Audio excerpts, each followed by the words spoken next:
우리가 방금 읽었던 이 시편 82편과 83편은 시편 다섯 권으로 나눠져 있는 시편의 3권에 해당하는 시입니다. 73편부터 89편까지가 3권이고 이 82편과 83편은 이 시편의 3권에 해당하는 시입니다. 우리가 기억을 한번 되살려 볼까요? 시편 3권은 하나님께서 세우신 왕 다윗, 그 왕에 의하여서 하나님만 예배하라고 부름받은, 하나님만 찬양하라고 부름받은 아삽이라는 사람의 시로 시작을 해서 대부분 이 시편 3권은 아삽의 시로 구성이 되어 있습니다.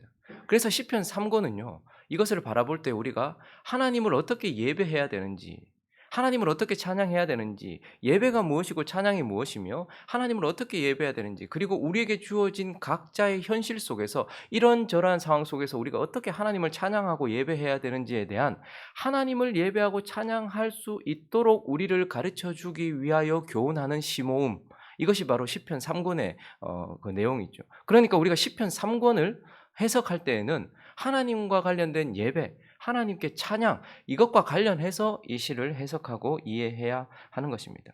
근데 오늘 우리가 시편 82편과 83편을 읽었는데 특별히 이 두 편의 시는요, 어둡고 부정적이며 고통스러운 현실 가운데서 아삽이 불렀던 노래예요. 좀 더 구체적으로 살펴보면 82편 1절을 한번 보면요, 하나님은 신들의 모임 가운데서 서시며 하나님은 그들 가운데서 재판하시느니라. 이제 하나님, 지금까지 침묵하셨던 하나님이 지금 일어나는 것처럼 그가 묘사를 하고 있는데 특별히 신들의 모임 이렇게 되어 있어요. 저건 다른 우상들을 이야기하는 것이 아니고 여기서 말하는 신들이란 하나님의 권위를 대신 이양받아서 판단하고 판결하고 재판하던 이 땅에 있는 통치자 혹은 재판관들을 의미하는 단어입니다. 왜 그들을 신들이라고 했습니까? 하나님께서 주신 권위를 가지고 있기 때문이에요. 그래서 하나님은요, 자신이 심판하시고 자신이 다스려야 되는 이 땅에 대리 통치자를 세우시고 대리 재판관을 세우셨고 그들을 통하여 하나님의 정의와 공의가 흘러가게 하셨다는 말이죠. 그러니 그들은 이 땅 가운데서 하나님의 뜻대로 무엇인가를 재판하고 판결하는 자리에 있기 때문에 그들을 신들이라는 이러한 단어를 써서 표현을 한 것입니다. 어쨌든 그들은 하나님의 권위를 이양받아서 이 땅에서 판결하고 재판하는, 공의와 정의를 지키는 자들. 그런데 그들이 어떻게 했다라고 말합니까? 2절을 또 읽어볼까요? 시작. 너희가 불공평한 판단을 하며 악인의 납보기를 언제까지 하려느냐. 그런데 그들이 공의를 버리고 정의를 버리고 악인들의 손을 들어주면서 모든 것을 흐트러뜨려 버렸다라는 거예요. 그래서 5절을 보면요, 지금 현실이 어떠한가 하면 그들은 알지도 못하고 깨닫지도 못하며 흑암 중에 왕래하니, 그러니까 그들이 전혀 깨닫지 못하고 자기 마음대로 했다는 거예요. 그래서 어떻게 됩니까? 땅의 모든 터가 흔들리도다. 질서가 다 무너졌다 이 말입니다. 하나님께서 이 땅의 질서를 하나님이 세우신 하나님의 권위를 이양받은 자들을 통하여서 하시는데 우리는 워낙 이런 것들을 많이 봤어요. 재판이 굽어지는 것, 정의가 사라진 것, 이것에 대해서 우리가 이제 너무 많이 본 상황 속에 있습니다. 그런데 오늘 이 시인이요, 하나님께서 주신 권위를 가지고서 공의와 정의를 실행해야 될 자들이 가난한 자들을 제대로 판단하지 않고 곤란하게 만들며 악인들의 손을 들어주고 있는 이 재판관들에 의하여서 터가 흔들리고 있는, 나라의 근간이 흔들리고 우리의 삶이 흔들리고 있는 이러한 어두운 현실 가운데서 아삽이 부른 찬양이 바로 시편 82편입니다. 그리고 시편 83편은요, 2절을 보시면요, 또 어두운 현실인데 이건 좀 달라요. 무릇 주의 원수들이 떠들며 주를 미워하는 자들이 머리를 들었다. 주의 원수들이 일어나서, 그리고 하나님의 백성들을 괴롭히는 악인들이 일어났다라고 말하고 있고, 그리고 4절도 볼까요? 읽습니다. 시작. 말하기를 가서 그들을 멸하여 다시 나라가 되지 못하게 하여 이스라엘의 이름으로 다시는 기억되지 못하게 하자 하나이다. 지금 시편 83편은 우리를 미워하는, 하나님과 하나님의 백성들을 미워하는 자들이 득세하여 악을 행하면서 시끄럽게 떠들고 그들이 실제로 우리를 공격하고 힘들게 하는 고통이 찾아온 현실, 정의가, 그러니까 지금 오늘 이 시편 82편과 83편은 어두운 현실이죠. 어두운 현실. 공의가 실종된 상황, 정의가 굽어진 상황, 또한 원수가 일어나서 시끄럽게 떠들고 있으며 실제로 내 삶에 고통을 주고 있는 어둡고 고통스러운 현실 속에서 하나님을 예배하며 찬양했던 아삽의 시이고 이것을 통하여서 우리에게도 자주 내 삶의 억울함을 가져다 주고 공의와 정의를 굽어지게 만드는 현실 속에서 그리고 우리를 괴롭히는 악인들과 여러 가지 문제들 속에서 우리는 그러면 어떻게 하나님을 찬양할 수 있을지 오늘 이 두 편의 시를 통하여서 교훈을 받으려고 합니다. 이러한 상황 가운데서 우리가 하나님을 찬양하려면 먼저 어떻게 해야 하는가? 예배하려면 하나님께 눈을 돌리라. 이것이 가장 먼저 우리가 해야 되는 일입니다. 여러분, 우리 삶에 자주 이런 일이 찾아옵니다. 분명히 법이 있고 재판관들도 있고 사법부가 살아있는 것 같은데 그런데요, 억울해요. 내 마음에 그리고 내 삶에 억울함을 가져다 주는 때가 있습니다. 그리고 분명히 내가 힘을 갖고 있는 것 같았는데 나를 억누르는, 나를 괴롭게 하는 고통들이 찾아올 때가 있습니다. 그러나 그때 우리가 기억해야 돼요. 아, 이때는 내가 눈을 하나님께 돌리라는 하나님의 부르심이구나라는 것을 생각해야 하는 것입니다. 그래서 사실 가장 어려운 것 중에 하나예요. 너무 억울하고 원통하고 너무 고통스러우면 우리가 오히려 고개를 떨어뜨리는 경향이 있습니다. 그러나 그때 고개를 들으라라고 말하고 하나님을 바라보라라고 말해요. 그래서 82편을 보면요. 1절을 다시 한번 볼까요? 정의가 실현되지 않아요. 공의가 없어요. 그래서 내 삶에 억울함이 찾아왔어요. 그런데 그때 그가 1편을 시작하면서 하나님은 이라고 시작합니다. 하나님은 신들의 모임 가운데 서시며 하나님은 그들 가운데서 재판하시느니라. 지금까지는 억울한 상황을 바라보고 있었어요. 그런데 그가 고개를 떨어뜨리지 않고 들었어요. 그리고 거기에서 하나님을 바라보면서 하나님을 향한 시선을 회복했다라는 것이죠. 83편도 1절을 보시면요. 이렇게 시작합니다. 하나님이여 침묵하지 마소서. 하나님이여 잠잠하지 마소서. 하나님이여 조용하지 마소서라고 말하면서 그가 지금 침묵하고 계시지만 입을 닫고 계시지만 그래서 내게 시끄럽게 악인들의 소리는 너무 시끌벅적하게 들리는데 하나님의 음성은 들리지 않는 것 같지만 그러나 그분이 계시지 않은 것이 아니라 잠잠히 계시다는 것을 생각하면서 그래도 계신 하나님을 향해 눈을 들었다라는 것을 우리는 보게 되는 것입니다. 여러분, 사실 우리를 괴롭게 하는 것은 억울함 자체가 아니죠. 여러분, 혹시 법적으로 억울한 일을 당하거나 우리의 삶 속에서 억울한 일을 당해보셨습니까? 정의와 공의가 사라져서 내가 정말 억울한 판단을 당해보거나 억울한 대우를 당해보셨습니까? 그리고 악인들이 일어나고 악한 문제들이 일어나서 나를 괴롭게 하는 그 현실 가운데 서보셨습니까? 근데 그때 사실 진짜 우리를 힘들게 하는 것은 그 악인들이나 그 불공정함이 아닙니다. 정말 우리를 힘들게 하는 건 이 속에서 하나님 뭘 하시나 이 말이죠. 왜 하나님 잠잠하시냐 이거죠. 왜 하나님 일하시지 않나 이거죠. 이게 우리를 힘들게 한다는 말입니다. 왜냐하면 우리는 이 땅이 불공정하다는 것을 어느 정도 인지하고 있습니다. 그리고 악인들이 있어서 우리를 괴롭게 한다는 걸 인지하고 있어요. 그런데 그런 것들이 일어나서 우리에게 실제로 공격할 때에 왜 하나님은 잠잠하시고 가만히 있는가? 이것이 우리를 힘들게 한다는 것이죠. 그런데 그때에 우리는 기억해야 합니다. 아, 이때 내가 눈을 들어 하나님을 봐야 하는구나. 열왕기하 19장을 가보시면요. 히스기야가 이런 상황을 당했어요. 14절과 15절을 읽어보겠습니다. 시작. 히스기야가 사자의 손에서 편지를 받아. 저것은 지금 아수르가 자기 왕을요. 성경에 이런 표현, 우리 대왕 이렇게 표현. 아수르 왕을 대왕이라고 표현을 했어요. 성경에. 그가 와서 성전에 있는 금과 은은 다 끌어서 보내줬는데도 또다시 쳐들어왔어요. 그래서 이제 이스라엘을 멸망시키려고 하고 있어요. 하나님을 모욕하고요. 하나님을 모독하고 이스라엘 백성들을 억울하게 하고 그리고 그들에게 고통과 아픔을 안겨다 주고 있는 상황이었어요. 그러면서 정말 뼈아픈 편지를 보냈단 말이죠. 기록하여서 보냈단 말이죠. 그러니까 히스기야가 기가 찬 겁니다. 히스기야가 힘들었던 건 아수르가 강했기 때문이거나 아수르가 나를 공격했고 또 아수르가 나를 억울하게 했고 불공정한 그런 대우를 받았기 때문이기도 하겠지만 정말 힘들었던 것은 왜 이 가운데 하나님 이걸 허락하셨는가 하는 거였어요. 그런데 이 어두움 속에서 히스기야가 어떻게 합니까? 손에 편지를 받아보고 둘째 주부터 읽어볼까요? 시작. 여호와의 성전에 올라가서 히스기야가 그 편지를 여호와 앞에 펼쳐놓고 그 앞에서 히스기야가 기도하여 이르되 그룹들 위에 계신 이스라엘의 하나님 여호와여 주는 천하 만국의 홀로 하나님이시라 주께서 천지를 만드셨나이다. 지금 내 앞에 펼쳐진 고통과 그리고 아수르와 그 왕들과 그리고 이 불공정함 가운데서 지금까지는 나도 모르게 내가 눈이 땅을 향해 있었고 아래를 향해 있었어요. 그런데 그때에 하나님께서 나를 부르시는구나라는 사인으로 알았어요. 그래서 성전으로 올라가서 눈을 들어 하나님을 보았다라고 말씀하고 있는 것입니다. 그러니 여러분, 불공평함이 찾아와서 우리를 억울하게 하거나 고통과 어려움이 찾아와서 내가 숨도 쉬지 못할 정도로 고통스러울 때, 그때는 하나님이 자신을 보라고 부르시는 사인인가 보다라고 생각하시고 하나님께 눈을 돌리는 저와 여러분 되시기를 예수 그리스도의 이름으로 축원합니다. 그리고 이어지는 본문을 통하여서 이제 이런 상황 속에서 하나님을 예배하기 위하여서 드려진 이 찬양 속에 우리에게 주시는 두 번째 교훈은 현재에서 눈을 돌리라라는 거예요. 현재에서 눈을 돌리라. 그럼 사실 현재 그리고 우리에게 주어진 현실, 이것은 우리에게 가장 소중한 것입니다. 그래서 이것을 외면하거나 이것을 눈 감아버리면 안 됩니다. 현재나 현실은 우리에게 가장 소중한 거예요. 왜요? 과거는 우리가 더 이상 손댈 수 없어요. 그리고 미래도요, 우리 것이 아닙니다. 이미 지나온 것이지만 과거는 내가 손을 댈 수 없어서 고칠 수가 없는 영역이에요.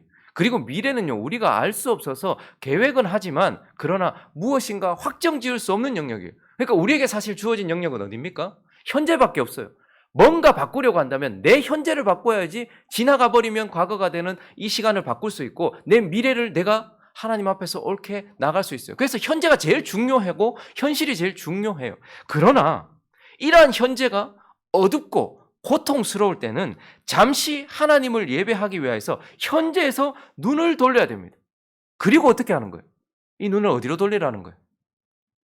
하나님이 하실 일, 하나님이 하실, 그냥 단순한 내가 바라는 미래가 아니라 하나님이 하실 미래, 거기에 눈을 돌려야 된다라고 말하고 있어요. 오늘 82편 6절과 7절을 읽어보겠습니다. 그가 불공정하여 재판관들이 악을 행하고 있음으로써 이 나라의 공의와 정의가 멈춰버린 그 불합리한 현실 속에서 그가 하나님을 바라봤어요. 그리고 나서 그가 어디로 눈을 돌렸는가? 6절과 7절 시작. 내가 말하기를 너희는 신들이며 다 지존자의 아들이라 하였으나 그러나 너희는 사람처럼 죽으며 고간에 하나같이 넘어지리로다. 이제 그가 뭘 본 것입니까? 하나님 이제 일어나신다. 하나님의 권위를 이양받아서 정의와 공의를 실행해야 되는 그들이 계속해서 악을 행했을 때 이제 하나님 일어나신다. 그리고 그가 지금 뭘 보는 겁니까? 이제 일어나신 하나님께서 그 재판관들, 너희는 신들이라 그만큼 고귀하게 해줬단 말입니다.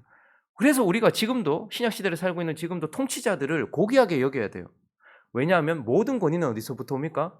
하늘로부터 하나님께로부터 오는 거예요. 그래서 세워주셨어요. 그런데 그들이 공의를 행하지 않고 정의를 행하지 않고 악을 행하며 뇌물을 받으며 그렇게 정의를 굽게 했을 때 하나님께서 일어나셔서 이제 어떻게 하신다는 거예요? 너희는 신들이라 고귀하게 해줬지만 그러나 너희는 일반 사람들처럼 정말 비참하게 심판을 받을 것이다 라고 말하면서 지금 그가 눈을 돌려서 하나님을 바라보고 이제 하나님이 앞으로 하실 일에 초점을 맞췄다라는 것을 보게 됩니다. 그리고 또 하나 83편은요. 82편은 하나님이 하실 일, 미래의 눈을 돌렸다면 83편은요. 하나님이 하신 일의 눈을 돌려요. 자, 5절부터 보시면요. 지금 그가 현재를 보고 있어요. 그들이 한 마음으로 지금 나를 고통스럽게 하는 원인들을 하나하나 낱낱이 지금 고백합니다. 그들이 한 마음으로 의논하고 주를 대적하여 서로 동맹하니 곧 에돔의 장막, 이스라엘인, 모압, 하갈인, 그발, 암몬, 아말렉, 블레셋, 두로 거기다가 아수르까지 몇? 10 완전수입니다. 그러니까 이 10개 민족들이 연합하여서 롯 자손의 도움이 되었다. 암몬과 모압의 그게 되어서 지금 나를 괴롭게 하고 있다. 그래서 지금 그가요. 현재 눈에 딱 보니까 이 10개 민족들이 일어나서 계속해서 나를 괴롭게 하고 있다. 근데 저기서 셀라 잠시 쉬는 거예요.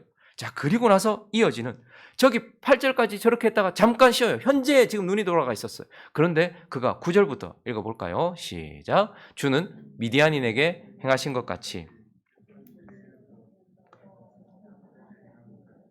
그들에게도 행하소서. 그들은 엔돌에서 패망하여 땅에 거름이 되었나이다. 그들의 귀인들이 오렙과 스앱 같게 하시며 그들의 모든 고관들은 세바와 살문나 같게 하소서. 여러분 지금 듣는 이름들이 생소하긴 하지만 이미 들어봤던 이름이죠. 사사기에서 하나님께서 완전히 무너뜨린 자들의 이름입니다. 그러니까 지금 그가 또 뭘 하고 있는 거 하니까 현재의 고통을 바라보다가 눈을 딱 돌려요. 어디로요? 과거로 딱 돌려서 이랬던 자들에게 하나님이 어떻게 하셨는가? 그래, 하나님이 그들에게 기손 시내에서 시스라와 야빈에게 하신 일, 미디안인들에게 하셨던 일, 엔돌에서 하셨던 일, 그리고 오렙과 스앱에게 하셨던 일, 이 세바와 살문나에게 하셨던 그 일에 눈을 돌렸다라는 것입니다. 그래서 우리가 고통스러운 현실과 어두운 현실 가운데서 하나님을 예배하기 위해서는 잠시 눈을 돌려서 어디로요? 미래에 하나님이 하실 일을 바라보고 과거에 하나님께서 하셨던 일을 바라보면서 하나님을 예배해야 된다라고 말하고 있어요. 그리고 마지막으로 세 번째, 하나님을 예배하기 위하여서 하나님께 입을 열어라라고 말하고 있어요. 사실 우리가 이런 어둡고 힘든 상황 가운데서요, 눈을 하나님께 돌리고 그리고 현재에서 눈을 돌려 그분이 하실 일과 그분이 하신 일에 눈을 돌리는 이유는 바로 이것 때문입니다. 이제 그렇기 때문에 우리의 입술을 열어서 어떻게 해요?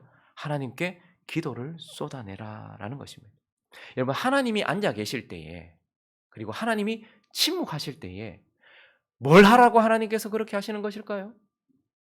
그 침묵 속에서 그 앉아 계신 하나님 앞에서 그곳을 우리의 기도로 채우라고 하나님께서 우리를 부르시는 거예요. 하나님이 침묵하실 때, 하나님이 앉아서 침묵하실 때는 우리가 서서 하나님께 기도해야 된다는 것을 기억해야 합니다. 그래서 이때는요, 침묵하지 마십시오. 부르짖어 소리내어 기도하든 내 영이 속에서 탄식하든 하나님께 소리를 쏟아내 놓으셔야 되는 것입니다. 침묵하지 마십시오. 그리고 또 하나, 불평하지 마십시오. 불평과 기도는 전혀 다른 것입니다. 어두운 현실 가운데서 불평하는 것은 내가 사단 앞에 선다, 사단에게 예배하고 있다라는 증거예요. 그러나 그 가운데서 일어나서 하나님께 기도를 쏟아놓아야 되는 거예요. 오늘 마지막 절을 보십시오. 그가 어떻게 끝내는지. 32편 8절은요. 32편의 마지막 절 8절 한번 읽어볼까요? 시작. 하나님이여 일어나사 세상을 심판하소서.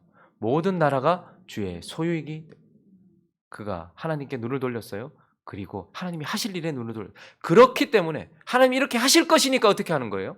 뭐 그냥 하시겠지 하고 침묵을 하거나 안 하고 뭐해? 불평하는 것이 아니라 하나님이여 일어나서 세상을 심판하소서라고 하나님께 간구한 거. 왜냐하면 모든 나라가 주의 것 아닙니까? 그러니 주여 심판하소서라고 그가 기도를 쏟아내고 있는 것을 보게 됩니다.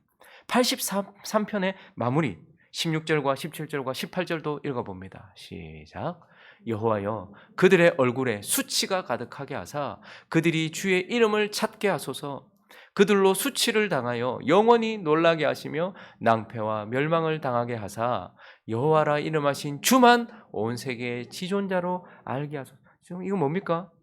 단순한 바람이 아니고 입술을 연 기도입니다. 불평이나 저주를 쏟아내는 것이 아니라 하나님을 향한 간구와 기도인 것입니다. 그래서 우리가 이러한 어둡고 고통스러운 현실 속에서 하나님이 앉아만 계시고 침묵하시는 것 같은 상황 속에서 그는 입을 열었다. 하나님께 입을 열었다라는 것을 우리는 보게 되는 것입니다. 말씀을 정리하겠습니다. 여러분, 어두운 지금 우리의 현실과 밝게 환하게 빛날 우리의 내일 사이에 무엇이 있을까요? 지금 우리의 현실이 어두워요. 그리고 앞으로 우리의 현실은 밝을 것 같아요. 그런데 어두운 현실과 밝은 내일 사이에 무엇이 있을까요? 여러분, 지금 하나님이 앉아만 계시며 침묵하고 계세요. 그런데 일어나셔서 역사하실 하나님 사이에 무엇이 있을까요? 이 사이에는 하나님을 바라보고 하나님이 하실 일을 기대하며 그분께 기도하는 하나님의 사람들의 기도가 거기에 채워져 있어야 하는 것입니다. 그래야지만 우리에게 내일이 오고 밝은 내일이 오고 그래야지만 일어서서 역사하시는 하나님의 역사를 우리가 보게 될 것이라는 말입니다. 그러므로 하나님이 앉아만 계시는 것 같고 침묵하시는 것 같은 상황이 펼쳐질 때면 하나님이 이제 땅에서 눈을 들어 하나님과 하나님이 하실 일을 바라보게 하시는 거구나라고 생각하시면 되고, 아무 소리도 하나님께 들리지 않는 침묵의 시간이 흐르면 그때 내 소리로 하나님의 귀에 채우라는 것이구나라고 생각하시고 기도하시면 우리의 어두운 현실이 밝은 내일로 바뀔 것이며, 앉아 계셔서 침묵만 하시던 하나님이 일어나셔서 역사할 줄로 믿습니다. 이것이 바로 이러한 상황 속에서 우리가 하나님께 드리는 예배라는 것을 기억하면서, 하나님께 때만 쓰지 마시고 이 상황을 채우는 기도로서 하나님을 예배하는 저와 여러분, 이번 한 주간도 이렇게 아름답게 살아가는 저와 여러분 되시기를 예수 그리스도의 이름으로 축원합니다.